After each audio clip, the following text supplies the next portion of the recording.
बिहार विधानसभा चुनाव के लिए पहले चरण का मतदान हो चुका है। प्रत्याशियों की किस्मत पेटी में कैद हो चुकी है। इसी बीच बिहार में बीजेपी और भी सक्रिय हो गई है। बीजेपी की अब पूरी निगाहें दूसरी और तीसरे चरण पर हैं। सूत्रों का कहना है कि पहले चरण में मतदान के बाद पार्टी के नेताओं को जेडीयू की जमीनी रिपोर्ट मिली है, जिसमें उनकी स्थिति नेगेटिव बताई गई है। एनडीए में जेडीयू की नेगेटिव रिपोर्ट मिलने के बाद बीजेपी सतर्क हो गई है। पार्टी ने अपने नेताओं और स्टार प्रचारकों को पूरी ताकत झोंक देने की बात कही है। बीजेपी ने पार्टी नेताओं से साफ कह दिया है कि वह किसी भी तरीके से नुकसान नहीं उठाना चाहती।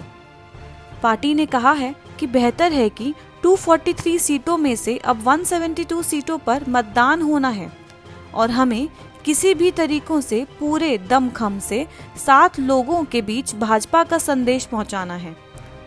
सूत्रों का कहना है कि बीजेपी दूसरे और तीसरे चरण में अपने पूरे के पूरे 30 स्टार प्रचारकों की ज्यादा से ज्यादा सभाएं कराए और तैयारी करे, ताकि घर घर तक पार्टी का प्रचार हो सके और रणनीति बनाई जा सके। हालांकि बीजेपी ने कुछ स्टार प्रचारकों के कोरोना पॉजिटिव आने के बाद से बीजेपी की चिंता बढ़ गई है। बीजेपी के सुशील मोदी, शाहनवाज हुसैन, राजीव प्रताप रूडी, स्मृति ईरानी सहित अन्य भाजपा नेता कोरोना की चपेट में आ चुके हैं। ऐसे में बीजेपी लोगों के बीच पहुंचकर डैमेज कंट्रोल करने की कोशिश में है। इधर चिराग पासवान ने एक बार फिर नीतीश सरकार पर हमला बोला है। चिराग ने कहा कि 10 नवंबर को महिषासुरी व्यवस्था का वध होगा और बीजेपी और एलजेपी की सरकार बनेगी। चिराग पासवान ने कहा कि इस बार जो भी मतदान हुआ है वो बदलाव के लिए हुआ है, विकास के नाम पर हुआ है।